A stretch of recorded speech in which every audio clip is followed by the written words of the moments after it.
Bismillahirrahmanirrahim. Assalamualaikum warahmatullahi wabarakatuh. Berjumpa kembali pada kelas statistika 1. Kali ini kita akan membahas tentang konsep peluang. Untuk konsep peluang ini kita akan bagi dalam dua bagian, yaitu untuk bagian pertama dan bagian kedua.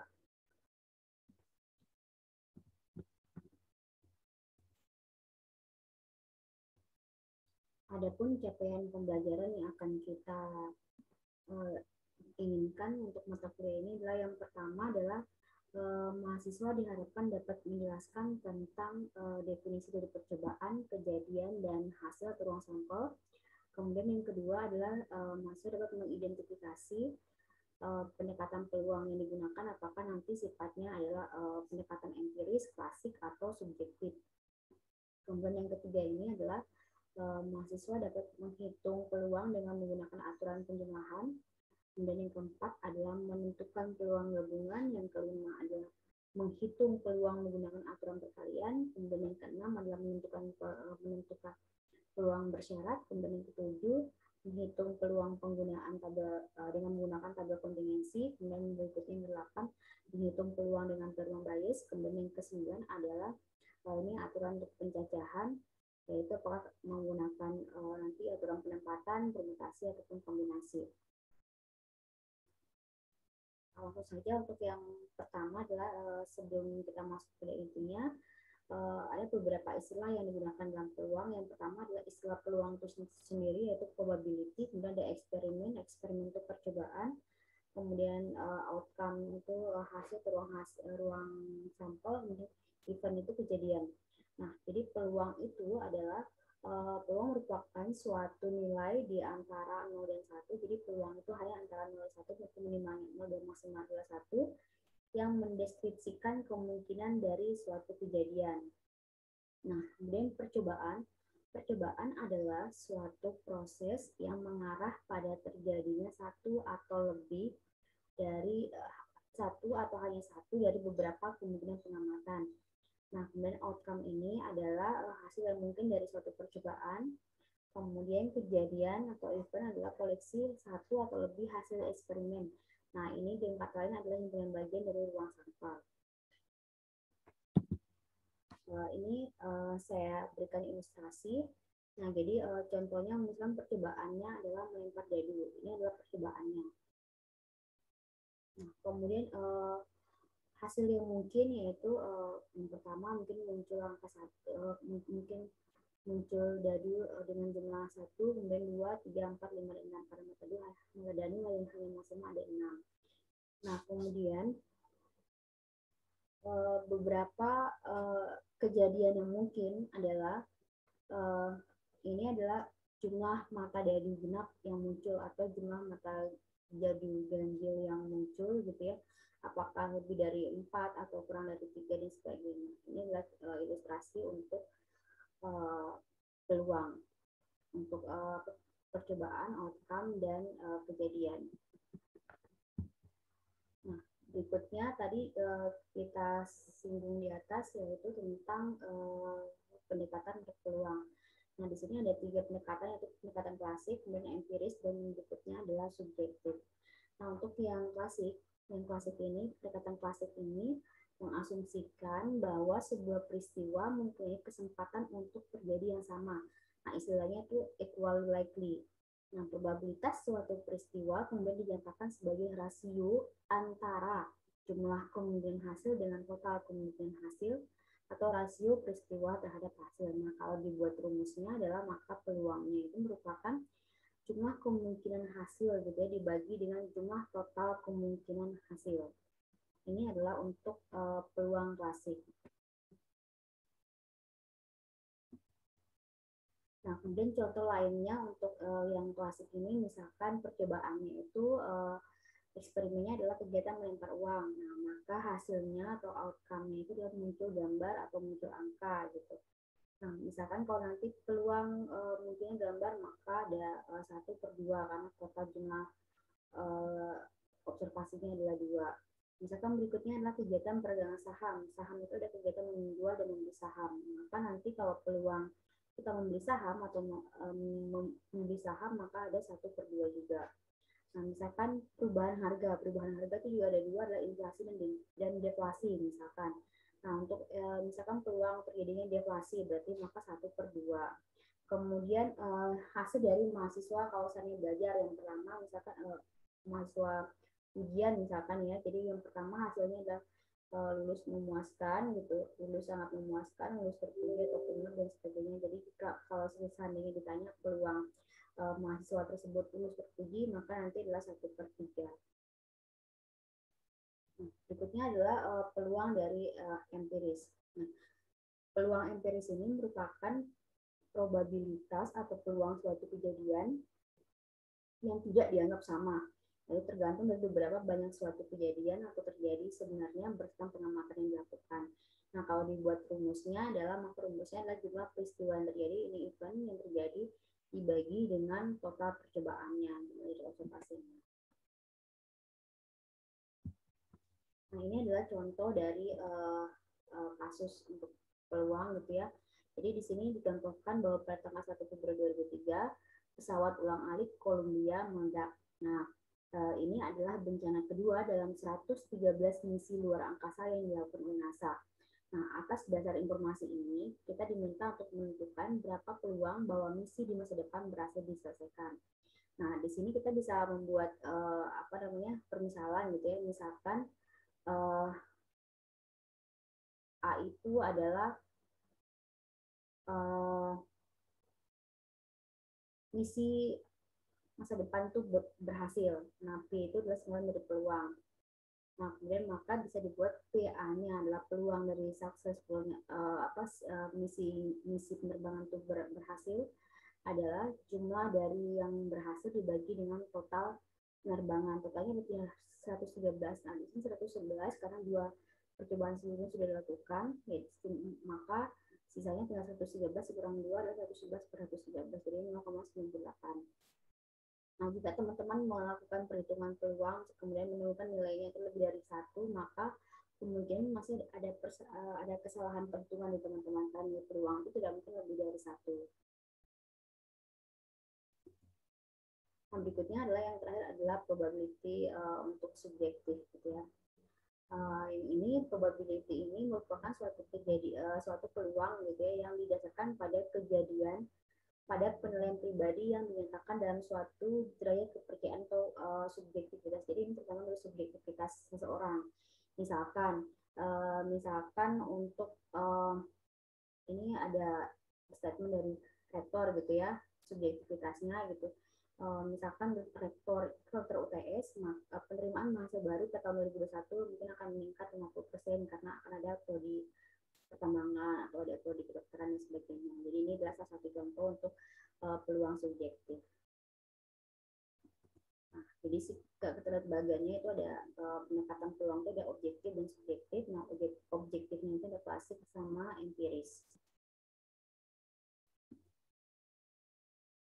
Nah, ini bisa berikan contoh gitu ya. Jadi contoh ini adalah jadi survei dilakukan pada 34 siswa gitu ya, 39 siswa yang menunjukkan bahwa ketertarikan untuk prodi, misalkan yang akuntansi itu memilih 10, kemudian keuangan 5, ekonomi 3, manajemen 6, dan marketing adalah 10. Nah, di sini kita dimisalkan bahwa kita akan memilih satu siswa untuk satu siswa tentang kejuruan yang ingin diminatinya. Pertanyaannya adalah yang pertama adalah berapa peluang dia itu memilih penjurusan manajemen. Nah, di sini untuk manajemen, kemudian yang kedua adalah konsep peluang yang digunakan untuk apa. Nah, di sini untuk yang B-nya apakah kita diminta untuk menentukan apakah dia konsepnya itu pendekatannya menggunakan empiris, klasik, atau subjektif. Nah, kalau yang untuk bagian B-nya adalah semi empiris gitu ya. Sekali empiris, kemudian untuk yang pertama adalah berapa jumlah peluang dia dia memilih jurusan manajemen. Jadi manajemen ini ada 6, kemudian total dari keseluruhan ini adalah 10 tambah 10 tambah 6 tambah 5 tambah 3 tambah 5 adalah 34. Jadi peluangnya adalah untuk manajemen maka 6 dibagi dengan 34, jadi 0,176. Ini jawabannya. Dan ini yang berikutnya adalah ini contoh ini saya ambil dari buku kita ya, buku utama kita. Ini soal nomor 7 dari bab 5. Ini sampel dari 40 perusahaan industri minyak gitu ya. Di sini akan dipilih untuk mengisi kuesioner. Nah, salah satu dari item pertanyaannya adalah tentang isu dari lingkungan. Yang pilihan jawabannya adalah ya atau tidak. Nah, yang pertama adalah what is the experiment, berarti percobaan di sini. Dan yang kedua adalah kita diminta untuk mendaftarkan atau menulis kejadian-kejadian yang mungkin dari eksperimen tersebut.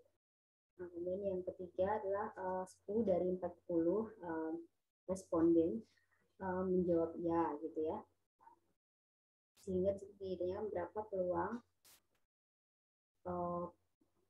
responden itu menjawab ya. Kemudian yang keempat adalah konsep probabilitas yang menggunakan konsep ini jelas menggunakan empiris. Untuk yang pertama adalah maka eksperimennya adalah survei terhadap 40 orang tentang isu lingkungan. Itu adalah eksperimennya. Dan yang kedua adalah kejadian yang mungkin. Misalkan kejadian itu 26 responden menjawab ya, atau mungkin 10 responden menjawab tidak. Itu adalah kemungkinan yang mungkin. Nah, kita tidak bisa memastikan apakah semua responden menjawab ya atau tidak. Nah, kemudian di sini kita diminta untuk menentukan berapa peluangnya, maka peluangnya adalah 10 dibagi 40 sama dengan 0,25 untuk soal itu.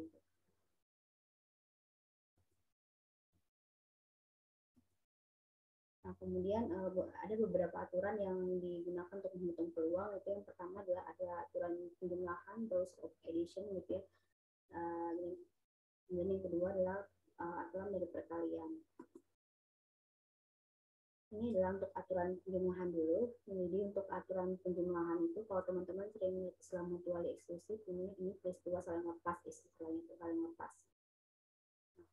Peristiwa saling lepas itu diibaratkan itu seperti tiga himpunan yang sama sekali tidak beririsan gitu ya, tidak beririsan ataupun digabung gitu.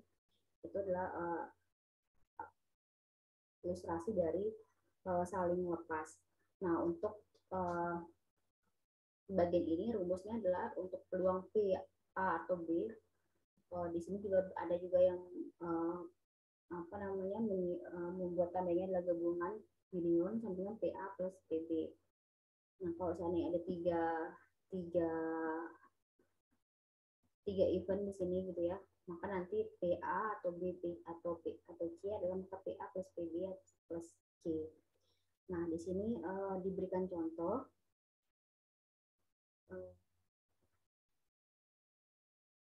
sebuah mesin mengisi kantong plastik dengan campuran kacang, brokoli, dan beberapa sayuran lainnya gitu ya.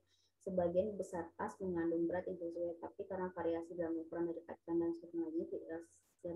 sayuran lainnya, maka berat kemasan mungkin tidak sesuai, bisa kurang beratnya atau lebih beratnya gitu. Nah, kemudian untuk hal tersebut dilakukan pengecekan pada 4.000 package gitu ya, 4.000 kemasan. Yang teman-teman bisa lihat pada tabel berikut ini ada yang kurang berat gitu, sesuai sama kelebihan berat.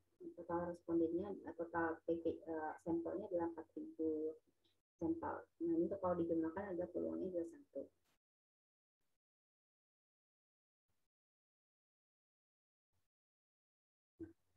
Jadi pertanyaannya adalah berapa peluang paket beratnya kurang atau lebih.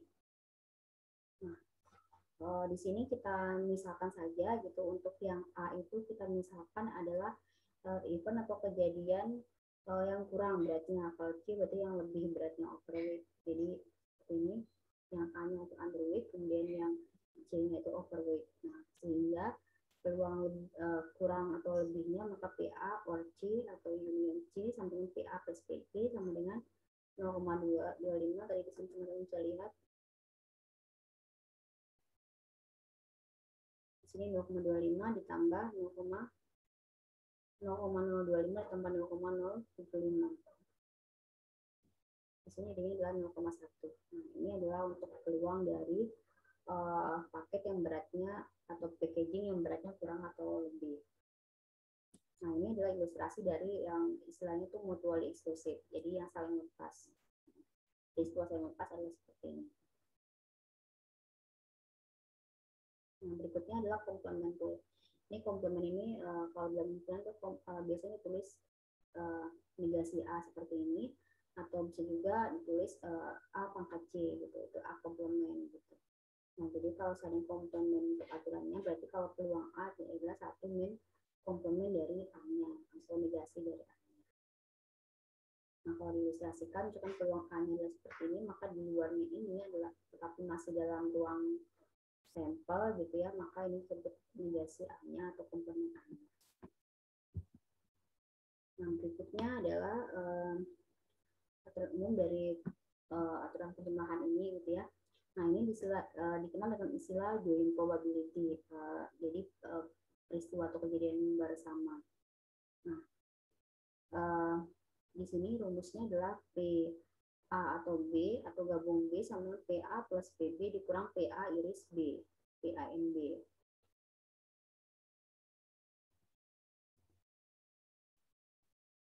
Nah, ini adalah contoh kasus dari apa namanya peluang bersama atau joint event gitu, atau simple joint event gitu ya.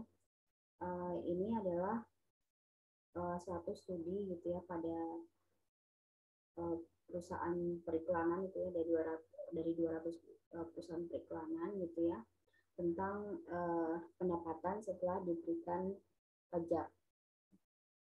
Nah, di sini di bawah 1 miliar adalah 102, kemudian 1 sampai 220 miliar adalah 61, kemudian lebih dari 20 miliar dolar adalah 37. Nah, dan pertanyaannya adalah berapa peluang gitu ya yang terpilih adalah firma gitu yang income after tax-nya itu adalah di bawah 1 miliar. Berarti intinya adalah ini. Kemudian yang kedua adalah berapa peluang firma gitu yang terpilih gitu ya, selain dari income di antara 1 dan 20 atau income yang lebih dari 20. Nah, untuk yang pertama ini, yang 13A ini, maka peluang misalkan A-nya itu adalah terpilihnya firma gitu ya yang pendapatannya di bawah 1 miliar dolar gitu ya. Ini adalah 102 dibagi dengan 200 karena total dari dari sampelnya, dari observasinya adalah 200 gitu, jadi 102 per 200 dengan 0,51. Nah, berikutnya adalah peluang A or B. Nah, di sini A-nya itu adalah yang di antara ini yang misalnya ini B aja gitu ya, B, ini B, kemudian ini C-nya, maka PA or B-nya maka 61 per 200 ditambah 37 per 200. Nah, kemudian yang nomor 14 ini juga sama gitu ya. Ini dikatakan bahwa 50% berpeluang untuk profit gitu, 30% ini break even. Break even ini maksudnya tulang pokok ya, sedangkan 20%-nya itu rugi ya, plus money pada pertengahan pada periode berikutnya gitu ya. Nah, di sini kita menggunakan addition rule-nya sama untuk yang 14A-nya ini adalah maka peluangnya adalah 0,5 ditambah 0,3 karena dia adalah bagian yang tidak rugi. Jadi dia tidak rugi. Ini untung, ini dia peluang pokok. Dan yang B itu komplemennya, berarti selain dari ini berarti 1 dikurangi 0,5 ditambah dikurangi 0,3 adalah 0,2. Nah, kemudian nomor 20 ini adalah ini sifatnya adalah kita menggunakan yang aturan umum tadi itu yang ada join event gitu ya. Di sini berarti peluangnya adalah 0,6 ditambah 0,7 dikurangi 0,5 adalah 0,2.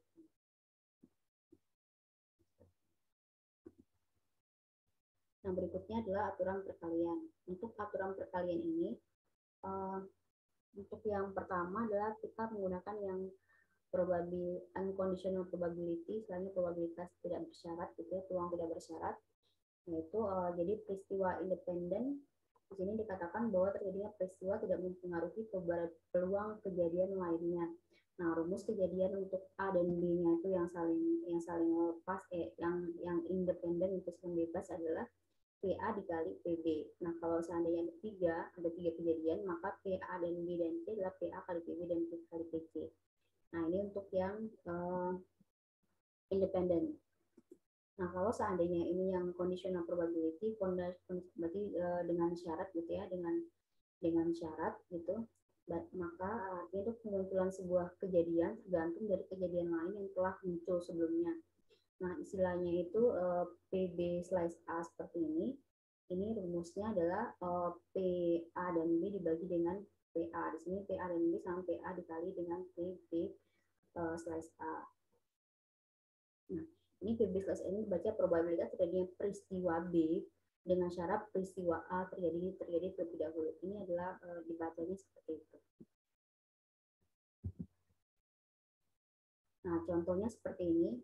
Jadi seorang pemain golf memiliki 12 kemeja golf lemarinya, misalkan dari 9 kemeja itu warnanya putih dan 3-nya warnanya biru. Nah, jadi pemain golf ini bermain golf 2 hari berturut dan tidak mencuci pakaiannya, berarti tidak dikembalikan pakaiannya ke dalam lemari. Nah, berapa peluang kedua kemeja yang terpilih berwarna putih? Nah, di sini misalkan untuk kejadian pertama, kita misalkan adalah P1. P1 itu adalah kejadian yang dipilih baju pertama berwarna putih. Nah, sehingga peluangnya adalah PW1, kita misalkan adalah 9/12, karena masih utuh, jadi 9 baju putih per 12 total keseluruhan. Nah, kemudian yang kedua adalah peluang untuk baju keduanya itu diambil putih. Nah, yang pertama tadi tidak kita kembalikan. Jadi sisa baju yang ada di lemari tinggal 11 dengan warna putihnya ada 8. Sehingga nanti jumlah terpilih lagi yang kedua putih adalah 8/11. Nah, sehingga kalau kita hitung gitu ya, untuk peluang kedua baju yang terpilih adalah putih, maka kita menggunakan peluang yang bersyarat tadi. PW1 dan W2 adalah PW1 dikalikan dengan PW2 dengan syarat W1, yaitu 9/12 adalah 8/11 sama dengan 0,6. Nah, bagaimana kalau seandainya lebih dari 2? Misalkan ini 3, ada 3 kejadian gitu ya, ada 3 kejadian. Maka di sini kita misalkan W3-nya terpilih baju putih lagi. Kalau terpilih baju putih lagi, maka baju yang tersisa adalah 10 dengan jumlah baju putih yang tersisa adalah 7. Ini adalah 7/10. Sehingga nanti hal ini tinggal dikalikan saja. Nah, demikian materi kita untuk pertemuan kali ini. Terima kasih.